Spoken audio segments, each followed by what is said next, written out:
नमस्कार विद्यार्थी मित्रांनो. आपण शेवटच्या व्हिडिओमध्ये पाहिलेलं आहेच की आपल्याला मार्केटिंग कम्युनिकेशन मिक्समध्ये कोणकोणत्या गोष्टींचा समावेश होतो त्यातलाच एक पॉईंट आपण आज डिस्कस करणार आहोत.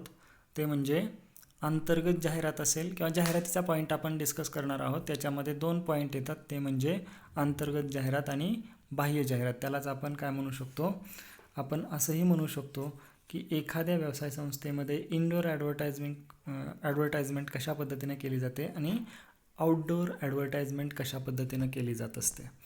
मग विद्यार्थी मित्रांनो, ज्यावेळी आपण अंतर्गत जाहिरातींचा विचार करत असतो त्यावेळी अगोदर आपण जाहिरात म्हणजे काय याचा आपण विचार करणं गरजेचं आहे.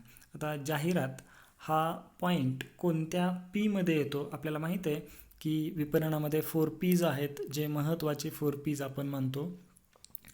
त्यामध्ये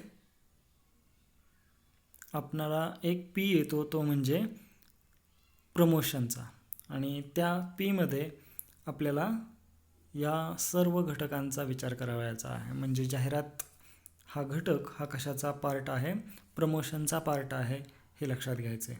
आणि जाहिरातीचा परिणाम हा दीर्घ कालावधीपर्यंत आपल्याला पाहता येऊ शकतो. म्हणजे एखाद्या व्यवसाय संस्थेनं जर एखाद्या वर्षी जाहिरात केलेली असेल तर त्याचा परिणाम हा त्यांना पुढील काही वर्षापर्यंत पाहता येऊ शकतो किंवा त्याचा फायदा घेता येऊ शकतो. म्हणजे या 4 P's मधला प्रमोशन या पीचा आपल्याला या ठिकाणी वापर करता येऊ शकतो. आणि यामध्ये आपण एक सर्वात महत्त्वाचा पॉईंट पाहणार आहे, तो म्हणजे जाहिरात. आणि जाहिरातीमध्ये आपल्याला असं म्हणता येऊ शकतं की मार्केटिंग कम्युनिकेशन मिक्सचा हा एक सर्वात महत्त्वाचा घटक आहे. आणि या सर्वात महत्त्वाच्या घटकामध्ये आपल्याला सर्वाला माहिती आहे की advertising is telling and selling असं म्हटलं जातं. म्हणजे ॲडव्हर्टाइजमेंट काय केलं जातं, तुम्हाला वस्तूच्या बाबतीत माहिती दिली जाते आणि विक्री केली जाते. म्हणजे जर तुम्हाला माहिती दिली जात असेल तर त्याच्याच माध्यमातून काय केली जाते, विक्री देखील केली जाते. म्हणजेच ॲडव्हर्टाइजमेंट काय आहे, टेलिंग अँड सेलिंग आहे. आपण असा सर्वसाधारणपणे जर असा विचार केला की आपल्याला ॲडव्हर्टाइजमेंट कशासाठी केलेली आहे, जर किंवा दुसरं त्याचं महत्त्वाचं ऑब्जेक्टिव्ह काय आहे, तर आपण काय करू शकतो, ग्राहकांचं जे वागणूक आहे, तुम्ही पाठीमागच्या वर्षी FYBCOMमध्ये ग्राहकांची वागणूक काय असते हे पाहिलेलं आहे. त्यामध्ये तुम्ही ग्राहकांची वागणूक जी आहे त्या ग्राहकांच्या वागणुकीमध्ये बदल करण्याचं एक माध्यम म्हणून जाहिरातीला आपण पाहत असतो. म्हणजे आपल्या कंपनीची एखादी वस्तू असेल तर ती वस्तू ग्राहकांना कशा पद्धतीनं विकावयाची आहे, आणि ती वस्तू जर तो एखादा ग्राहक खरेदी करत नसेल, म्हणजेच तो आपल्या वस्तूबाबतीत निगेटिव्ह आहे, तर त्याला पॉझिटिव्ह त्याचं बिहेवियर कसं होईल याचा देखील आपणाला विचार करावयाचा आहे. म्हणजे एखादी वस्तू जर तुम्ही खरेदी करण्यासाठी बाजारपेठेमध्ये जात असाल तर ती वस्तू खरेदी करत असताना तुम्हाला त्या एखाद्या ग्राहकाची आपल्याला काय करायचं आहे, मन परिवर्तन करून आणायचं आहे. यालाच आपण काय म्हणू शकतो, ते कशाच्या माध्यमातून होऊ शकतं, तर ते जाहिरातीच्या माध्यमातून होऊ शकतं. आता विद्यार्थी मित्रांनो, ज्यावेळी तुम्ही जाहिरात करत असता त्यावेळी ती जाहिरात ही सर्वात महत्त्वाची असते आणि इफेक्टिव्ह असणं गरजेचं आहे. या जाहिरातीमध्ये आपल्याला सर्वात महत्त्वाचा घटक आहे तो म्हणजे जे ऐकणारे आहेत किंवा जाहिरात पाहणारे आहेत त्यालाच आपण ऑडियन्स असं म्हणू शकतो. हे सर्वात महत्त्वाचे आहेत आणि त्यांनाच तुम्हाला काय करावं लागतं, इफेक्टिव्हली तुमची जाहिरात प्रेझेंट करावी लागत असते.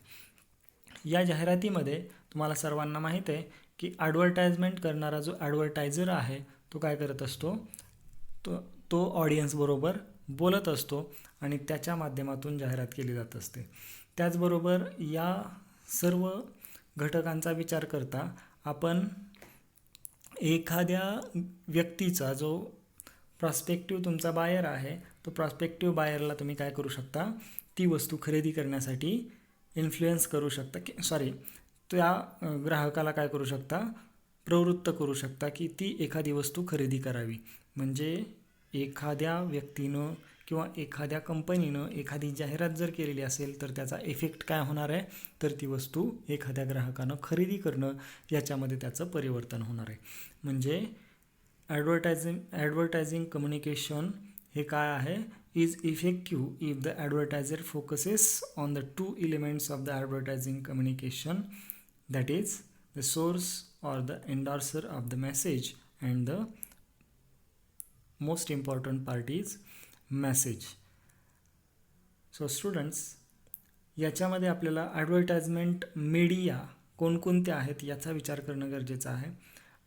यामध्ये मी इथं कोणत्याही प्रकारची व्याख्या वगैरे दिलेली नाही, पण तुम्हाला एक साधी व्याख्या जे मी असंच मार्केटिंग वाचत असताना मी एकदा वाचलेली होती.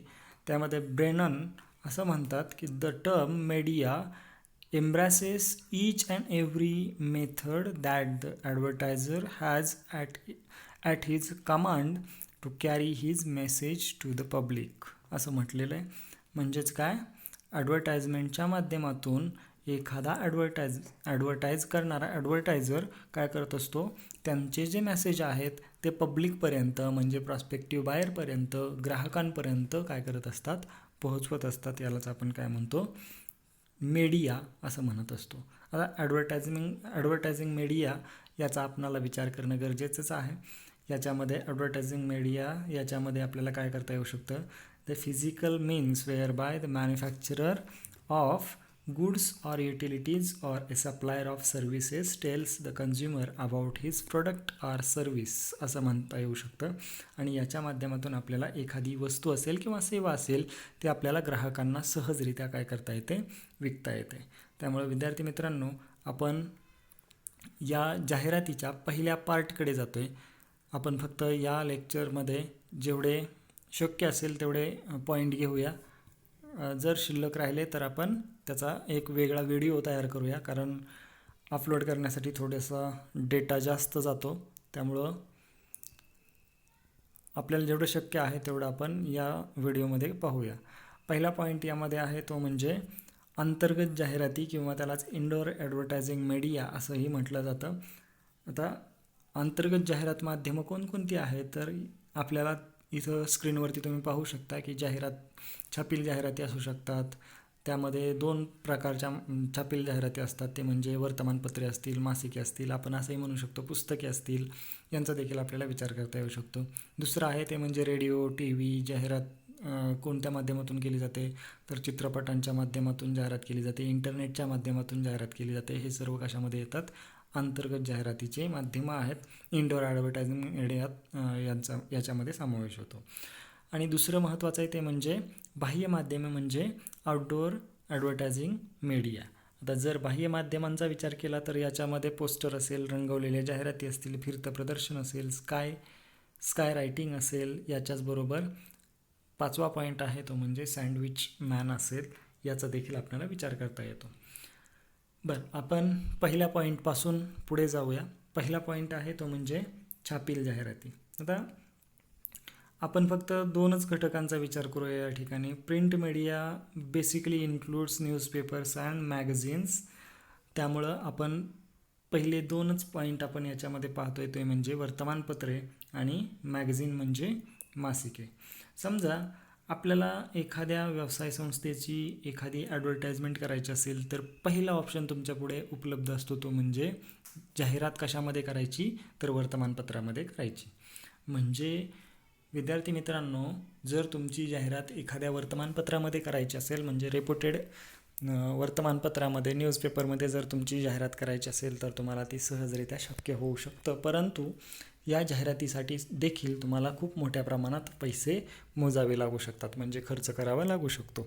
या दृष्टिकोनाचा देखील विचार करणं गरजेचं आहे की एखादी व्यवसाय संस्था ही आपल्याला त्यांची जाहिरात कोणत्या माध्यमातून करते आणि त्यांनी जर छापील माध्यम निवडलेलं असेल तर त्याच्यामध्ये ते वर्तमानपत्रांचा जास्तीत जास्त वापर करू शकतात.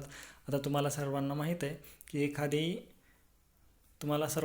आहे की फेअर अँड लवली या कंपनीची जाहिरात जी आता ग्लो अँड लवली म्हणून एक त्याच क्रीमचं नाव चेंज करून ग्लो अँड लवली म्हणून आलेलं आहे. आणि या कंपनीच्या ज्या जाहिराती असतात त्या बऱ्यापैकी मोठमोठे जे न्यूजपेपर्स असतील त्या न्यूजपेपरच्या पहिल्याच पेजवरती केली जाते, कारण लोकांना लोकांनी न्यूजपेपर वाचायला घेतला की लगेच त्यांची जाहिरात दिसली पाहिजे, म्हणून ही जाहिरात ही पहिल्या पेजवरती केली जाते आणि यासाठी ती कंपनी खूप मोठ्या प्रमाणावरती खर्च देखील करत असते. याचा देखील आपल्याला छापील जाहिरातीच्या माध्यमांचा विचार करता येऊ शकतो. दुसरं महत्त्वाचं आहे ते म्हणजे मासिके असतील. आता ज्यावेळी तुम्ही एखादी जाहिरात एखाद्या मासिकामध्ये पब्लिश करत असता त्यावेळी त्याचे वाचक कोण आहेत याचा देखील आपल्याला विचार करता येऊ शकतो. आता या दोघांमध्ये जर कंपॅरिझन केलं तर आपण डेली न्यूजपेपर असतील त्या डेली न्यूजपेपरमध्ये एक जाहिरात दिली आणि मासिकामध्ये एक जाहिरात दिली, सेम जाहिरात आहे, पण कोणत्या जाहिरातीचं आयुष्य हे जास्त असेल तर मासिकामध्ये असणाऱ्या जाहिरातीचं आयुष्य हे काय असणार आहे, जास्त असणार आहे. कारण मासिक हे तो एखादा व्यक्ती 1 दिवसापेक्षा जास्त दिवस काय करू शकतो, वाचू शकतो. त्याच्यामुळे त्याची जी तुमच्या कंपनीची जाहिरात केलेली असणार आहे त्याचं आयुष्य काय असणार आहे, जास्त असणार आहे. म्हणजेच वर्तमानपत्राच्या माध्यमातून जर तुम्ही जाहिरात केली तर त्याचं आयुष्य किती असणार आहे, 1 दिवसाचं असणार आहे. त्यापेक्षा जास्त त्या जाहिरातीचं आयुष्य नसतं. याचा देखील आपल्याला विचार करता येऊ शकतो. आता आपण दुसऱ्या पॉईंटकडे जातोय ते म्हणजे रेडिओ. आता रेडिओ ॲडव्हर्टायझिंग याच्या माध्यमातून आपण म्हणू शकतो की याच ॲडव्हर्टाइजमेंटच्या माध्यमाला काय म्हटलं जातं, वर्ड ऑफ माउथ म्हटलं जातं. म्हणजे तुम्ही काय करत असता, जे प्रॉस्पेक्टिव्ह बायर्स असतील, जे ऐकणारे असतील, लिसनर्स असतील त्या एखाद्या रेडिओ स्टेशनचे, तर त्याचे लिसनर्सला काय करत असतात, ती जाहिरात ऐकवत असता. म्हणजे ती जाहिरात तुम्ही कशा पद्धतीनं प्रेझेंट केली पाहिजे, कारण तिथं तर तुम्ही कोणत्याही पद्धतीनं दिसणार नाही आहेत, फक्त तुमचा आवाज तिथं ऐकू जाणार आहे. म्हणजे ती जाहिरात कशा पद्धतीनं केली पाहिजे याचा देखील आपल्याला विचार करणं गरजेचं आहे. म्हणजेच विद्यार्थी मित्रांनो, जाहिरात ही रेडिओच्या माध्यमातून देखील केली जाते, पण त्या जाहिरातीला काय म्हटलं जातं, वर्ड ऑफ माउथ असं म्हटलं जातं. आता आपण याचा जर विचार केला की आत्ता सध्याच्या कालखंडामध्ये किती लोक हे रेडिओचा यूज करतात किंवा रेडिओ ऐकतात, तर एक असा अंदाज आहे की 30 ते 35% लोक अजून देखील आपल्या देशामध्ये रेडिओचा वापर करतात किंवा रेडिओ वापरत असतात. त्याच्यानंतर आपल्याला दिलेलं आहे ते म्हणजे टी व्ही किंवा त्यालाच आपण टेलिव्हिजन असं देखील म्हणू शकतो. याच्या माध्यमातून देखील आपल्याला जाहिराती केलेल्या दिसून येत असतात. म्हणजे विपणन करत असताना आपल्याला टी व्हीच्या माध्यमातून देखील जाहिराती करता येऊ शकतात. आणि टी व्हीच्या माध्यमातून जर तुम्हाला जाहिराती करायच्या असतील तर त्याच्यामध्ये तुम्हाला कोणकोणत्या पद्धतीनं जाहिरात करावयाची आहे, कशी इफेक्टिव्ह जाहिरात करावी लागेल याचा देखील विचार करता येऊ शकतो. या टी व्हीच्या जाहिराती ज्या केलेल्या असतात, या टी व्हीच्या जाहिरातीसाठी तुम्हाला खूप मोठ्या प्रमाणात खर्च करावा लागू शकतो. एखादी सेलिब्रिटी व्यक्ती असेल त्या व्यक्तीचं तुम्हाला पेमेंट करावं लागू शकतं. त्यानंतर एखादा चॅनल असेल त्या चॅनलसाठी तुम्हाला पैसे मोजावे लागू शकतात. आता तुमची जाहिरात ही फक्त एकाच चॅनलवरती देऊन चालणार नाही, तर एकापेक्षा जास्त चॅनल्सवरती तुम्हाला ती तुमची जाहिरात द्यावी लागेल. याचा देखील तुम्हाला खर्च करावा लागू शकतो. म्हणजेच याच्या माध्यमातून देखील तुम्हाला जाहिरात करता येऊ शकते, पण याचा खर्च मात्र तुम्हाला खूप मोठ्या प्रमाणात करावा लागू शकतो. विद्यार्थी मित्रांनो, ज्यावेळी तुम्ही या घटकाचा विचार करत असता त्यावेळी आता तुम्हाला सर्वांना माहीत आहे की भारतामध्ये 1959 साली पहिला टी व्ही चालू झाला आणि टेलिकास्ट जे केलं गेलं ते 1976 सालापासून केलं गेलं. याचा देखील आपल्याला विचार करता येऊ शकतो. आणि याच्यामध्ये आता सध्या तुम्हाला माहीत आहे की अगोदरच्या कालखंडामध्ये तर जाहिराती या टी व्हीवरती केल्या जायच्या, पण त्या ब्लॅक अँड व्हाईट असायच्या. पण आता सध्या याच्यामध्ये साऊंड्स असतील, लाईट असेल, मोशन असेल, कलर्स असतील, त्याचबरोबर इमिजिएटसी असेल, त्याचबरोबर त्या एखाद्या जाहिरातीमध्ये इफेक्टिव्हनेस काय आहे, इफेक्ट्स कसे द्यायचे याचा देखील विचार करता येऊ शकतो. आणि टी व्हीच्या माध्यमातून तुम्हाला खूप मोठ्या प्रमाणात जाहिराती पाहायला मिळू शकतात. त्याच्यानंतर आपण चौथा पॉईंट पाहतोय ते म्हणजे चित्रपटाच्या माध्यमातून जाहिरात, म्हणजे फिल्म ॲडव्हर्टायझिंग मीडिया. आता तुम्हाला सर्वांना माहीत आहे की तुम्ही जर एखाद्या चित्रपटगृहामध्ये एखादी फिल्म पाहण्यासाठी गेलेला असाल तर तुम्हाला सुरुवातीला आणि मध्ये ब्रेकच्या वेळी तुम्हाला काय केलं जातं, चित्रपटाच्या मध्येच तुम्हाला जाहिराती दाखवल्या जात असतात. म्हणजे तुम्ही ज्यावेळी एखादा चित्रपट पाहत असता त्यावेळी त्या चित्रपटाच्या अगोदर किंवा जे तुम्हाला मध्येच ब्रेक दिला जातो त्यावेळी देखील तुम्हाला काय केलं जातं, जाहिराती दाखवल्या जातात. म्हणजे हे एक माध्यम आहे की ज्याच्या माध्यमातून ते आपल्याला काय केलं जातं, एखाद्या वस्तूची माहिती खूप मोठ्या प्रमाणात आपल्याला पुरवली जात असते. आता खूप मोठ्या लोकांपर्यंत, खूप मोठ्या म्हणण्यापेक्षा खूप जास्त लोकांपर्यंत आपल्याला काय करता येऊ शकतं, खूप जास्त लोकांपर्यंत या माध्यमातून देखील आपल्याला पोहोचता येऊ शकतं. यामध्ये वेगवेगळ्या प्रकारचे लोक, वेगवेगळ्या प्रकारचे व्यक्ती त्यामध्ये ती एखादी ॲडव्हर्टाइजमेंट पाहत असतात. ती एखादी ॲडव्हर्टाइजमेंट पाहिल्यानंतर वेगवेगळे प्रोफेशनल असतील, पॉलिटिकल लोक असतील, त्याचबरोबर कल्चरल हेरिटेज असेल, इन्कम ग्रुप्स वेगवेगळे असणारे लोक असतील, यांचा देखील आपल्याला विचार करणं गरजेचं आहे आणि त्यानुसार तुम्हाला काय केली जाते, जाहिरात दाखवली जात असते. त्याचबरोबर आपल्याला इंटरनेटच्या माध्यमातून देखील जाहिरात केली जाते. आता सर्वांना माहीत आहे की जवळजवळ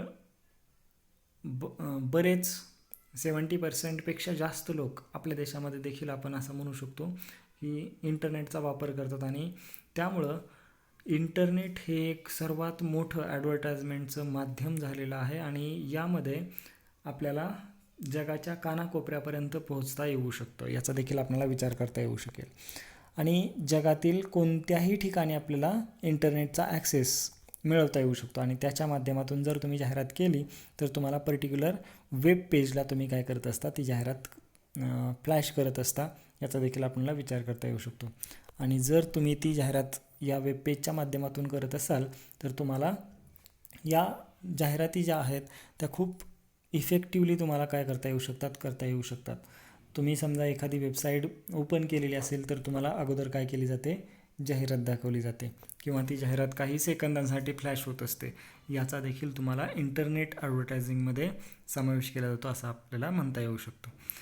आता ज्यावेळी एखादं पॉप्युलर पर्टिक्युलर काय असेल, वेब पेज असेल किंवा त्याच्यामध्येच असणारे एखादे ॲडव्हर्टायझर्स असतील, त्यांनी ती जाहिरात का दिलेली असेल याचा देखील आपल्याला विचार करणं गरजेचं आहे. म्हणजे एखाद्या व्यवसाय संस्थेनं एखादी वस्तू विकण्यासाठी ती कोणकोणत्या माध्यमातून जाहिरात करून ती वस्तू विकलेली आहे याचा देखील आपल्याला यामध्ये विचार करणं गरजेचं आहे. त्यामुळे विद्यार्थी मित्रांनो, हे झाले अंतर्गत जाहिरात किंवा इनडोअर ॲडव्हर्टायझिंग मीडियाचे काही आपण प्रकार पाहिलेले आहेत. आपण दुसरा पॉईंट हा पुढच्या व्हिडिओमध्ये पाहूया, ते म्हणजे बाह्य माध्यमे किंवा आउटडोअर ॲडव्हर्टायझिंग मीडिया. हे आपण नेक्स्ट व्हिडिओमध्ये पाहूया. थँक्यू.